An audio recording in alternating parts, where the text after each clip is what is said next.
ఇండియాలో కానీ ఇటువంటి విధానం లేనే లేదు. అయితే రేవంత్ రెడ్డి గారు ప్రభుత్వం వచ్చిన తర్వాత 2024 సంవత్సరంలో ఈ సైట్ విజిట్ సర్టిఫికేట్ విధానాన్ని సింగరేణిలో తెచ్చింది రేవంత్ రెడ్డి గారి ప్రభుత్వం. రేవంత్ రెడ్డి గారి ప్రభుత్వం ఈ విధానం తెచ్చిన తర్వాత మొట్టమొదటి బెనిఫిషరీ ఎవరు? రేవంత్ రెడ్డి బావమరిది సృజన్ రెడ్డి. ఆయన కంపెనీ శోధా కన్స్ట్రక్షన్కే ఈ సైట్ విజిట్ సర్టిఫికేట్ వచ్చిన తర్వాత మొదటి టెండర్ దక్కింది. ఇది 2024లోనే ఈ సైట్ విజిట్ సర్టిఫికేట్ విధానాన్ని తీసుకొచ్చారు. ఈ సైట్ విజిట్ సర్టిఫికేట్ విధానం వచ్చిన తర్వాత సింగరేణిలో 6 టెండర్లు జరిగితే 6 టెండర్లు కూడా +7% టెండర్లు వారి వారి అనుయాయులకు కట్టబెట్టడం జరిగింది. ఈరోజు భారతదేశంలో పరిస్థితి ఏంది? ఓబీ కోల్ బ్లాక్ టెండర్లు ఎక్కడ జరిగినా ఈ దేశంలో, అది కోల్ ఇండియాలో కానీ వెస్టర్న్ కోల్ ఫీల్డ్స్లో కానీ కాంగ్రెస్ ప్రభుత్వం రాకముందు సింగరేణిలో కానీ ఎనీ కోల్ బ్లాక్ టెండర్ -10 నుంచి -22% పోతుంది. -10 నుంచి -22% పోతుంది కాంట్రాక్టర్లు. సింగరేణిలో కూడా ఈ కాంగ్రెస్ ప్రభుత్వం రాకముందు గత బీఆర్ఎస్ హయాంలో -7, -8, -10, -20 పోతుండే. ఇప్పుడు కూడా ఈ దేశంలో వెస్టర్న్ కోల్ ఫీల్డ్స్ కానీ కోల్ ఇండియాలో కానీ ఎనీ ఓబీ టెండర్ -10 to -22 ఉంటుంది. కానీ మన రాష్ట్రంలో రేవంత్ రెడ్డి గారి ప్రభుత్వం వచ్చిన తర్వాత ఈ సైట్ విజిట్ సర్టిఫికేట్ అనే కొత్త విధానం తెచ్చిన తర్వాత అన్ని టెండర్లు కూడా +7 నుంచి +10% పోతూ ఉన్నాయి. అయితే నిన్న బట్టి గారు కేవలం 9E బ్లాక్కు మాత్రమే సైట్ విజిట్ సర్టిఫికేట్ ఉంది కనుక ఆ టెండర్ రద్దు చేస్తామన్నారు. మరి వీటి సంగతి ఏంది? ఇవాళ ఈ సైట్ విజిట్ సర్టిఫికేట్ వెనుక ఉన్న కుట్ర ఏంటంటే, అదర్వైజ్ ఆన్లైన్ టెండర్లు ఉంటే ఏమవుతుంది? దేశంలో ఏ రాష్ట్రం నుంచి అయినా ఎవరైనా అనుభవం ఉన్న కాంట్రాక్టర్లు ఆన్లైన్లో డైరెక్ట్గా టెండర్ వేయచ్చు. సైట్ విజిట్ సర్టిఫికేట్ అంటే కాంట్రాక్టర్ సైటుకు పోయి చూసి ఆ సింగరేణి నుంచి సైట్ మేము విజిట్ చేసినామనే సర్టిఫికేట్ తీసుకోవాలి. దాంతో ఏమైపోతుంది? ఏ కాంట్రాక్టర్ టెండర్ వేస్తున్నాడో ముందే వీళ్ళకి తెలిసిపోయి వాళ్ళను భయభ్రాంతులకు గురి చేసి వాళ్ళను నయాన్నో భయాన్నో ఒప్పించో మెప్పించో బెదిరించో వాళ్ళను టెండర్ వేయకుండా చేయడం, టెండర్ వేస్తే వీళ్ళకి అనుకూలంగా టెండర్ వేసే విధానం. అంటే సైట్ విజిట్ సర్టిఫికేట్ ద్వారా ఎవరు టెండర్లు వేస్తున్నారో ముందుగానే తెలిసే ఒక గ్యాంగు రేవంత్ రెడ్డి ప్రభుత్వం తరఫున ఒక ఏజెంట్ను పెట్టినారు. ఆ ఏజెంటు ఎవరు టెండర్ వేస్తున్నారో తెలిసి మొత్తం రింగు చేసి +7, +10% టెండర్లు వేస్తున్నారు. గతంలో సైట్ విజిట్ సర్టిఫికేట్ లేనప్పుడు ఏమవుతుండే? ఈ దేశంలో ఎవరైనా ఎక్కడి నుంచి అయినా డైరెక్ట్గా టెండర్ వేసే అవకాశం ఉండేది. ఇప్పుడు ఆ అవకాశం లేకుండా చేసి ముందుగానే ఎవరు టెండర్ వేస్తున్నారో తెలుసుకొని నయాన్నో భయాన్నో బెదిరించో ఒప్పించో మెప్పించో వాళ్ళని టెండర్ వేయకుండా చేసి తమ అనుయాయులకు ఈ టెండర్లు కట్టబెడతా ఉన్నారు. అందుకే ఈ సైట్ విజిట్ సర్టిఫికేట్ వచ్చిన తర్వాత సింగరేణిలో జరిగిన వేల కోట్ల రూపాయల టెండర్లు +7 నుంచి +10%కు వీరు కట్టబెట్టుకున్నారు, పర్సంటేజీలు కొల్లగొడుతున్నారు. అదే పద్ధతిలో ఈ 9E బ్లాక్ చేయబోతే ఏం జరిగింది? వాటాల పంచాయతీ వచ్చి ఇవాళ రోడ్డు మీద పడ్డటువంటి పరిస్థితి మనం చూస్తున్నాం. అయితే ఈ సైట్ విజిట్ సర్టిఫికేట్ మీద దేశవ్యాప్తంగా అనేక కంప్లైంట్స్ వచ్చినాయి. ఇది ఎక్కడిది? వెస్టర్న్ కోల్ ఫీల్డ్స్లో లేనిది, కోల్ ఇండియాలో లేనటువంటిది. కోల్ ఇండియా ఈజ్ మదర్ అన్నట్టు వీటన్నిటికీ. అక్కడ లేనటువంటి విధానం ఇక్కడ ఎందుకు పెడతా ఉన్నారు అని అనేక కంప్లైంట్స్ కూడా వచ్చినాయి. సరే, ఈ విధానం తెచ్చి ఈ రకంగా వీళ్ళు ఏ రకంగా కొల్లగొడుతున్నారో మనం స్పష్టంగా ఈరోజు నేను ఆధారాలు కూడా నా దగ్గర ఉన్నాయి, అన్ని ఆధారాలు కూడా బయట పెడతాను. ఇలా రెండవ కోణం ఉంది. రెండవ కోణం ఏంటంటే, గతంలో ఇదే సింగరేణిలో బీఆర్ఎస్ ప్రభుత్వ హయాంలో టెండర్లు జరిగి -10, -20 ఉన్న టెండర్లు కొన్ని ఉన్నాయి. అవి ఇప్పుడు రద్దు చేసి అదే కాంట్రాక్టర్కు వారి అనుయాయులకు ఇప్పుడు మళ్ళీ రింగ్ చేసి +7%తో టెండర్లు కట్టబెడతా ఉన్నారు. అది చేస్తే ఇప్పుడు -10 + 7 అంటే 17% డిఫరెన్స్. గతంలో బీఆర్ఎస్ హయాంలో ఇటువంటి విధానం లేక కాంపిటేటివ్ మెథడ్లో టెండర్లు జరిగినాయి. ఆ టెండర్లను రద్దు చేసి వీళ్ళంతా కూడా కూడబలుక్కొని అదే కాంట్రాక్టర్లకు ఆ కంపెనీ పేరు మీద కాకుండా వాళ్ళ సిస్టమ్ కన్సర్నో వాళ్ళ అనుయాయులకు ఈరోజు +7 మీద టెండర్లు కట్టబెట్టి కమిషన్లు కొల్లగొడతా ఉన్నారు. ఉదాహరణకు నేను కొన్ని చెప్తాను. ఇప్పుడు గతంలో వెంకటేష్ ఖని అనే టెండర్ బీఆర్ఎస్ హయాంలో మైనస్ టెండర్ ఉండే. ఇప్పుడు వీళ్ళు 2025లో దాన్ని రీటెండర్ చేసి మళ్ళీ ప్లస్లో అప్పగట్టారు. అట్లనే ఎస్ఆర్పి OC2 శ్రీరాంపూర్ గతంలో మైనస్ టెండర్ ఉండే. ఇప్పుడు ఆ మైనస్ టెండర్ను రద్దు చేసి మళ్ళీ టెండర్ నిర్వహించి ప్లస్ టెండర్ కుమ్మక్కి చేసి రింగు చేసి సైట్ విజిట్ సర్టిఫికెట్ పెట్టి వారి అనుయాయులకు కట్టబెట్టే ప్రయత్నం చేస్తున్నారు. అట్లనే ఎస్ఆర్పి OC2 ఎక్స్పాన్షన్ 2025 ఇది టెండర్ ఇప్పటికి 3 సార్లు వాయిదా వేసిండ్రు. ఇది కూడా కట్టబెట్టడానికి ఇంకా డీల్ సెటిల్ కాక వాయిదాలు వేసుకుంటూ ఇప్పుడు వాళ్ళ అనుయాయులకు కట్టబెట్టే ప్రయత్నం చేస్తున్నారు. ఇది గతంలో జరిగిన టెండర్లను రద్దు చేసి తిరిగి తమ అనుయాయులకు రింగు చేసి కోట్లాది రూపాయల కమిషన్లు మాట్లాడుకొని టెండర్లు కట్టబెడుతున్నటువంటి పరిస్థితి. ఇంకో మూడవ కోణం ఉంది ఇందులో. గతంలో సింగరేణి ఏం చేసేదంటే డీజిల్ బల్క్గా IOC నుంచి ప్రభుత్వ రంగ సంస్థల నుంచి, ఇది కూడా ఒక కేంద్ర ప్రభుత్వ రంగ రాష్ట్ర ప్రభుత్వ రంగ సబ్సిడరీ సంస్థ, డైరెక్ట్గా డీజిల్ తీసుకొచ్చి కాంట్రాక్టర్లకు డీజిల్ వాళ్ళు సరఫరా చేసి పని మాత్రమే చేయించుకునేవాళ్ళు. కానీ వీళ్ళ కమిషన్ల కోసం, వర్క్ వాల్యూ పెంచడం కోసం, పర్సంటేజీల కోసం ఇప్పుడు ఏం చేసిండ్రు, డీజిల్ను కూడా కాంట్రాక్టర్ ఖాతాలో జమ చేసినారు. అప్పుడు ఏమైంది, 50 కోట్ల పని 100 కోట్లు అవుతుంది, డబుల్ అవుతుంది. పర్సంటేజ్ 50 కోట్ల మీద 10% మాట్లాడుకుంటే 100 కోట్లు డీజిల్ కూడా కలిపితే 100 కోట్ల మీద 10% వస్తుంది కదా. కమిషన్ల కోసం సింగరేణి ఇచ్చేటువంటి డీజిల్ విధానాన్ని రద్దు చేసి దాన్ని కాంట్రాక్టర్ ఖాతాలో జమ జరిపి ఈరోజు పెద్ద ఎత్తున పర్సంటేజీలు కొల్లగొట్టే కొత్త విధానాన్ని కూడా రేవంత్ రెడ్డి ప్రభుత్వం తీసుకొచ్చింది. ఇన్ఫ్యాక్ట్ దీనివల్ల సింగరేణికి బాగా లాస్. ఎప్పుడైనా కాంట్రాక్టర్కి బిల్లు చెల్లించినప్పుడు 18% GST కట్టాల్సి ఉంటుంది. నువ్వు 50 కోట్లు పని చేస్తే 50 కోట్ల మీదనే నీకు GST కట్టాలి. ఇప్పుడు డీజిల్ కూడా కలిపితే ఏమవుతుంది, అది డబుల్ రేట్ అవుతుంది, 100 కోట్లు అవుతుంది 50 కోట్ల పని. ఇప్పుడు 100 కోట్ల మీద GST కడితే సింగరేణి సంస్థకు నష్టం కదా.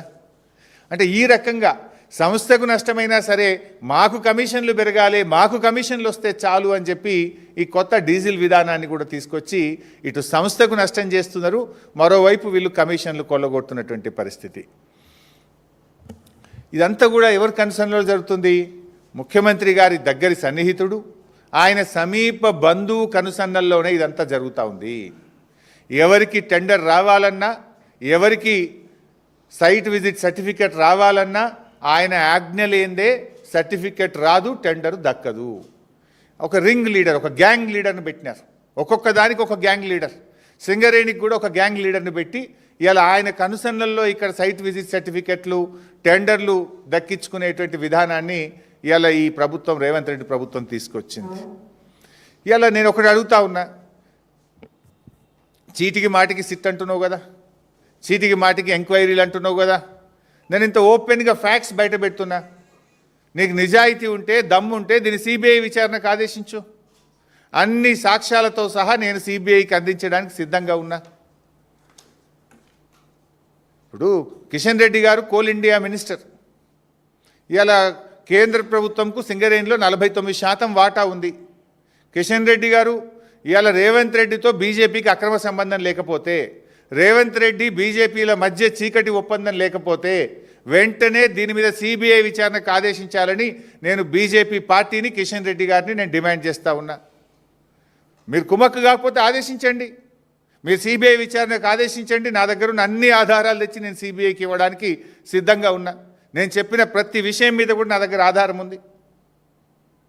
అందుకే ఇవాళ మీరు ఇంకోటి గమనిస్తే 2 సంవత్సరాల నుంచి సింగరేణికి ఒక పర్మనెంట్ CMD లేడు. వీళ్ళ అడుగులకు మడుగులొత్తే విధంగా, వీళ్ళ అరాచకాలను చేసుకునే విధంగా ఇన్ఛార్జ్ MDలను పెట్టి అడ్డగోలు వ్యవహారాలు ఇవాళ సింగరేణిలో నడిపిస్తూ ఉన్నారు. జనరల్గా సింగరేణికి ఒక సీనియర్ మోస్ట్ IAS అధికారిని, ఒక స్పెషల్ చీఫ్ సెక్రటరీ ర్యాంక్, ఒక ప్రిన్సిపల్ సెక్రటరీ ర్యాంక్లో ఉండే సీనియర్ అధికారులను సింగరేణి CMDగా పెడుతూ ఉంటారు. కానీ ఈ ప్రభుత్వం వచ్చిన 2 ఏళ్ల నుంచి సింగరేణికి రెగ్యులర్ సీఎండీఏ లేడు, ఒక రెగ్యులర్ జేఎండీ లేడు, రెగ్యులర్ డైరెక్టర్లు లేరు. ఇన్ఛార్జీలను పెట్టి ఈ అడ్డగోలు వ్యవహారాలకు తెరలేపినారు. తమ యొక్క అడ్డగోలు వ్యవహారాలు, తమ పర్సంటేజీలు, తమ చీకటి ఒప్పందాలు, కాంట్రాక్టర్లు దక్కించుకోవడానికి వీళ్ళు ఇన్ఛార్జీల పాలన కొనసాగిస్తూ ఇదంతా కూడా చేస్తూ ఉన్నారు. ఎందుకు లేరని నేను అడుగుతా ఉన్నా.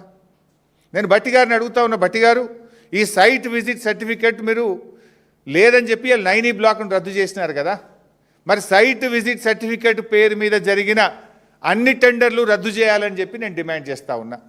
దీని మీద వెంటనే సిబిఐ విచారణ ఆదేశించాలని నేను డిమాండ్ చేస్తూ ఉన్నా. ఈ సైట్ విజిట్ సర్టిఫికేట్ విధానాన్ని సింగరేణిలో శాశ్వతంగా రద్దు చేయాలని చెప్పి నేను డిమాండ్ చేస్తూ ఉన్నా. ఈ డీజిల్ విధానం తెచ్చి కమిషన్లు కొల్లగొట్టే ఈ కొత్త విధానాన్ని రద్దు చేయాలని మేము డిమాండ్ చేస్తూ ఉన్నాం. సింగరేణికి ఒక నిజాయితీ కలిగిన ఒక ఉన్నత అధికారిని సీఎండీగా శాశ్వత ప్రాతిపదికన నియమించాలని చెప్పి కూడా ఈరోజు మేము డిమాండ్ చేస్తూ ఉన్నాం. మరి అదేవిధంగా నేను గతంలో కూడా ఒకసారి చెప్పిన ఈ సింగరేణి సంగతి ఏమో ఇట్లా ఉన్నది.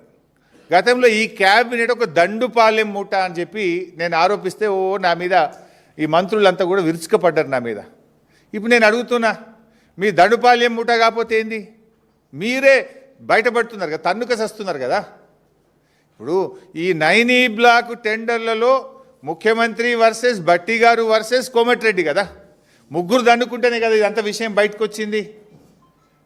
ఇలా బొగ్గు టెండర్లలో, సింగరేణి టెండర్లలో రేవంత్ రెడ్డి గారు వర్సెస్ భట్టి గారు వర్సెస్ కోమటిరెడ్డి గారు. నాకు దక్కాలంటే నాకు దక్కాలి, నా మనుషులకు దక్కాలంటే నా మనుషులకు దక్కాలని ముగ్గురు మధ్య వాటాల పంచాయతీ కాకపోతే ఏంది ఇది?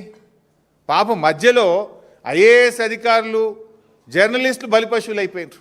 మీ వాటాల పంచాయతీకి, మీ టెండర్ల పంచాయతీకి, మీ కాంట్రాక్టర్ల పంచాయతీకి ఐఏఎస్ అధికారులను ఎందుకు బలి చేస్తున్నారు? జర్నలిస్టులను ఎందుకు బలి చేస్తున్నారు? మీరు తన్నుక సచ్చింది నిజం, వాటాల కోసం కొట్టుకున్నది నిజం, నాకంటే నాకు టెండర్ అని చెప్పి తన్నుకున్నది నిజం. దీంట్లో జర్నలిస్టులు ఏం పాపం చేసిండ్రు? ఇది ముగ్గురు దన్నుకున్నారు.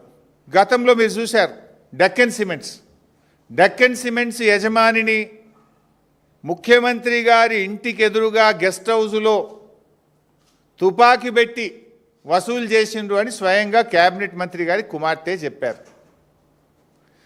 అది ఎవరు చేసిండ్రు? ముఖ్యమంత్రి గారికి అత్యంత సన్నిహితుడు రోహిన్ రెడ్డి గారు చేసిండ్రు అని చెప్పి మంత్రి గారి కుమార్తె చెప్పింది. అంటే మీరు అక్కడేం జరిగింది? ముఖ్యమంత్రి వర్సెస్ కొండా సురేఖ గారు. ఏం పంచాయతీ? వ్యాపారవేత్తల దగ్గర తుపాకులు పెట్టి బెదిరించిన, వసూలు చేసిన డబ్బుల్లో వాటా పంచాయతీ. అక్కడేమో డెక్కన్ సిమెంట్స్ యాజమాని ఇచ్చిన డబ్బుల్లో వాటాల పంచాయతీతోని ముఖ్యమంత్రికి దేవాదాయ శాఖ, అటవీ శాఖ మంత్రి మధ్యలో పంచాయతీ చూశాం. మరో పంచాయతీ టెండర్ల పంచాయతీ. సమ్మక్క సారక్క మేడారం టెండర్లలో దేవాదాయ శాఖ టెండర్లు పిలిచి టెండర్లు ఫైనల్ చేస్తే తనకు దక్కలేదని, పొంగులేటి గారి కంపెనీకి దక్కలేదని టెండర్లే రద్దు చేసి దేవాదాయ శాఖ నుంచి ఆ టెండర్ల విధానాన్ని R&B శాఖకు బదిలీ చేసి టెండర్లు దక్కించుకున్నది పొంగులేటి గారి కంపెనీ కాదా? అంటే సమ్మక్క సారక్క టెండర్ల విషయంలో దేవాదాయ శాఖ మంత్రి సురేఖ గారు, పొంగులేటి శ్రీనివాసరెడ్డి గారు ఇద్దరి మధ్యలో వైరం మనం ఓపెన్గా వాటాల కోసం, కాంట్రాక్టర్ల కోసం పోరాడుకున్నది మనం చూడలేదా? దేవాదాయ శాఖ టెండర్లు పిలిచింది నిజం, టెండర్లు వేరే కాంట్రాక్టర్కు దక్కింది నిజం, తనకు దక్కలేదని ఆ టెండర్లు రద్దు చేసింది నిజం, దేవాదాయ శాఖ నుంచి R&B శాఖకు టెండర్లు పిలిచే అవకాశం ఇచ్చింది నిజం, ఆ టెండర్ పొంగులేటి కంపెనీ దక్కించుకున్నది నిజం. ఇంత ఓపెన్గా కాంట్రాక్టర్ల కోసం ఇద్దరు మంత్రుల మధ్య తగువు చూసాం. ఆ తర్వాత ముఖ్యమంత్రి గారు వర్సెస్ జూపల్లి గారు. నా అల్లునికి కావాలంటే నా కొడుకు కావాలి, అదేమంటారు చూడు, హాలోగ్రామ్ టెండర్, సీల్ హాలోగ్రామ్ టెండర్లలో అల్లుడికి కావాలని మంత్రి గారు, కొడుకు కావాలని మంత్రి గారు, అల్లుడికి కావాలని ముఖ్యమంత్రి గారు. ఇద్దరి మధ్య పంచాయతీ ఎక్కడికి పోయింది? పాపం ఒక నిజాయితీ గల అధికారి, ఒక ఐఏఎస్ అధికారి బలైపోయిన పరిస్థితి. ముఖ్యమంత్రి గారు వర్సెస్ ఎక్సైజ్ మంత్రి గారు, హాలోగ్రామ్ టెండర్ల పంచాయతీ. మొన్న చూసినాం, కోమటిరెడ్డి గారిది కూడా చూసినాం. అరే నేను అసెంబ్లీలోనే చెప్పినా ఇక ఒక్క సినిమాకు కూడా అనుమతి ఇచ్చేదే లేదు, ప్రివ్యూ షో లేదు, రేట్లు పెంచేది లేదు, నేను సంతకం పెట్టకుండానే జీవోలు వస్తున్నాయని ఆయనే బహిరంగంగా చెప్పిండు. వీడియోలు మనందరం చూసినాం. అంటే సినిమాలకు ప్రివ్యూ షోలు రేట్లు పెంచుకునే దాంట్లో వాటాల పంచాయతీ ముఖ్యమంత్రి వర్సెస్ కోమటిరెడ్డి గారు. ఇది నేను చెప్పలే, కోమటిరెడ్డి గారే చెప్పిండ్రు.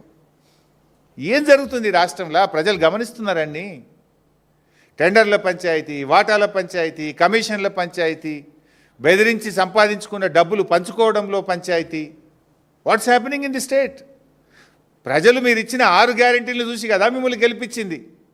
6 గ్యారెంటీలు అటకెక్కినాయి, వాటాల పంచాయతీలు ముందుకు వచ్చినాయి. వాటాల కోసం తనఖా చేస్తున్నారు మీరంతా. అరే మొన్న చూసినాం కదా, ఆయన పేరేంది, మన ఏఐసిసి నాయకులు సంపత్ కుమార్ గారు డైరెక్ట్ కాంట్రాక్టర్నే బెదిరించేసిండు. 8 కోట్లు ఇస్తావా అని పేపర్లలో చదివినాం మనం. 8 కోట్లు ఇచ్చేదాకా కాదు అని వాళ్ళను కొట్టుడు, బండ్లు గుంజుకునుడు. కాంట్రాక్టరే స్వయంగా పోలీస్ డిపార్ట్మెంట్కు కంప్లైంట్ ఇచ్చిండు కదా. ఏది యాక్షన్, ఏది సిట్, ఏది? మా జర్నలిస్టులను వేధించడానికి సిట్టు, ప్రతిపక్ష పార్టీ బీఆర్ఎస్ను వేధించడానికి సిట్ల మీద సిట్లు, కమిషన్ల మీద కమిషన్లు. మరి వీటి మీద సిట్లేవి, కమిషన్లేవి? నేను అడుగుతున్న, కాకి బుక్ అందరికీ సమానమే అని నీతులు చెప్పే డీజీపీ శోధర్ రెడ్డి గారు, మీ కాకి బుక్ కాకెత్తుకపోయిందా? ఎక్కడ పోయింది? కాంట్రాక్టర్ డైరెక్ట్గా పోలీస్ స్టేషన్లో కంప్లైంట్ ఇస్తే ఇప్పటికి ఎందుకు అరెస్ట్లు అయితలేవు? ఏమైంది కాకి బుక్కు? సజ్జనార్ బాగా మాట్లాడినావు కదా, మొన్న జర్నలిస్టులను బెదిరించినావు కదా. ఎమర్జెన్సీ ఉంటే మీరు ఇక్కడ ఉంటారా, నేను మీతో మాట్లాడతానా, మీరంతా జైల్లో ఉంటారని జర్నలిస్టులనే బెదిరించే ధోరణితో మాట్లాడినావు కదా. ఏమైంది నీ రూల్ బుక్కు? సజ్జనార్, నీకు ఇవేం కనబడతలేవా? నేను అడుగుతా ఉన్నా. ఇది ఒక దండుపాలెం ముఠా తయారైపోయింది. రాష్ట్రం పరువు తీస్తూ ఉన్నారు మీరు. Telangana the best state in the country అని కేసీఆర్ గారు చూపించారు. పెట్టుబడులకు స్వర్గధామంగా కేసీఆర్ గారు చూపించారు. అద్భుతమైన పురోగతి సాధించింది తెలంగాణ రాష్ట్రం కేసీఆర్ గారి నాయకత్వంలో. మీరు వచ్చిన తర్వాత వాటాల పంచాయతీలు, కాంట్రాక్టుల పంచాయతీలు, బెదిరింపులు, భూ కబ్జాలు, దీంట్లో మీరు ప్రగతి సాధిస్తూ ఉన్నారు. ప్రజలు అన్నీ గమనిస్తున్నారు. ఇంకో మాట వచ్చింది మొన్న మీడియాలో, రేవంత్ రెడ్డి తెలియకుండానే సిట్టేసిండ్రు అంటే. రేవంత్ రెడ్డే హోమ్ మినిస్టరు, రేవంత్ రెడ్డే ముఖ్యమంత్రి. రేవంత్ రెడ్డి తెలియకుండా సిట్టు పడుతుందా? ఎట్లొచ్చింది ఆ సిట్టు? ఒకవేళ రేవంత్ రెడ్డి తెలియకుండా సిట్టే వస్తే ముఖ్యమంత్రిగా యు ఆర్ ఫెయిల్. ముఖ్యమంత్రిగా నువ్వు ఫెయిల్. నీకు పాలన మీద పట్టు లేదు, నీకు పరిపాలన మీద పట్టు తప్పింది. నువ్వు ముఖ్యమంత్రిగా పనికిరావు ఆ కుర్చీకి. నీకు తెలియకుండా సిట్ వచ్చింది నిజమే అయితే నువ్వు ముఖ్యమంత్రిగా కుర్చీకి పనికిరావు. You are failed to administer the state. మీరేమన్నా సర్కార్ నడుపుతున్నారా, సర్కస్ నడుపుతున్నారా? ముఖ్యమంత్రి తెలియకుండానే సిట్ వస్తుందా?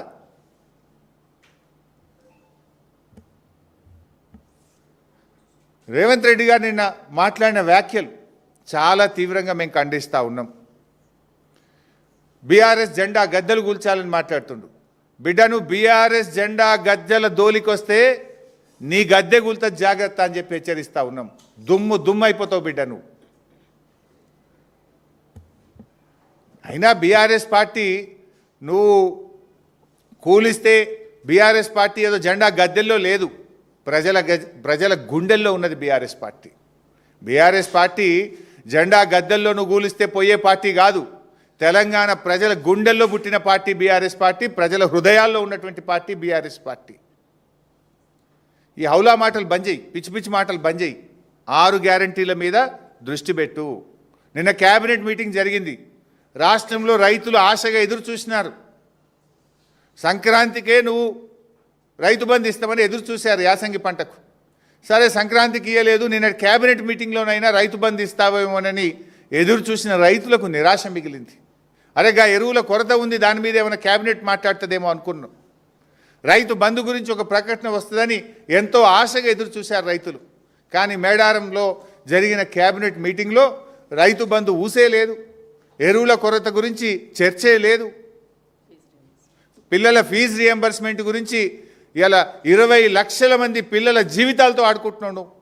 నిన్న క్యాబినెట్ మీటింగ్లో గా పిల్లల ఫీజు రియంబర్స్మెంట్ గురించి ఒక చర్చ తీసుకుంటారేమో, నిర్ణయం తీసుకుంటారేమో అని ఎదురు చూసిన 20 లక్షల ఎస్సీ ఎస్టీ బీసీ పిల్లలకు నిరాశ మిగిల్చినావు కదా నువ్వు.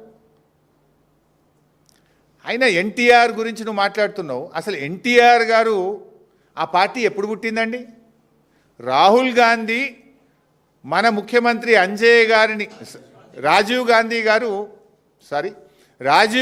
గారు మన ముఖ్యమంత్రి అంజయ్య గారిని అవమానిస్తే కదా తెలుగువారి ఆత్మగౌరవ నినాదంతో పుట్టింది ఆనాడు తెలుగుదేశం పార్టీ.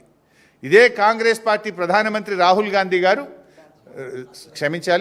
గాంధీ గారు మన ముఖ్యమంత్రి అంజయ్య గారిని అవమానిస్తే ఆ రోజు తెలుగుదేశం పార్టీ పుట్టింది. తెలుగుదేశం పుట్టుకనే కాంగ్రెస్ వ్యతిరేకంగా. ఎన్టీఆర్ గారు ఆనాడు కాంగ్రెస్ పార్టీకి వ్యతిరేకంగా జాతీయ స్థాయిలో నేషనల్ ఫ్రంట్ నెలకొల్పిండు కదా. కాంగ్రెస్ భూస్థాపితమే నా లక్ష్యమని ఎన్టీఆర్ గారు ప్రతినబూనిండు కదా. నిజంగా కాంగ్రెస్ భూస్థాపితమైతే ఎన్టీఆర్ గారి ఆత్మశాంతి చేకూరుతుంది. నీకు అంత ప్రేమ ఉంటే పోయి తెలుగుదేశంలో ఉండే నువ్వు ఎందుకు కాంగ్రెస్లోకి వచ్చినావు? నువ్వు ద్రోహివి నిజంగా చెప్పాలంటే. ఇవాళ తెలుగుదేశం నుంచి బయటకు వచ్చి నువ్వు ద్రోహం చేసినావు తెలుగుదేశానికి. ఇవాళ నువ్వు ఎన్టీఆర్ గురించి మాట్లాడే అర్హత ఉందా? ఎన్టీఆర్ జీవితం అంతా కాంగ్రెస్ వ్యతిరేకంగా పోరాడిండు. గల్లీ నుంచి ఢిల్లీ దాకా కాంగ్రెస్ వ్యతిరేకంగా పోరాడిండు. ఆ ఎన్టీఆర్ గారు ఎప్పుడు ఆత్మశాంతి చేకూరుతుందంటే కాంగ్రెస్ ఈ రాష్ట్రంలో భూస్థాపితమైతే ఎన్టీఆర్ గారి మనశ్శాంతి జరుగుతుంది.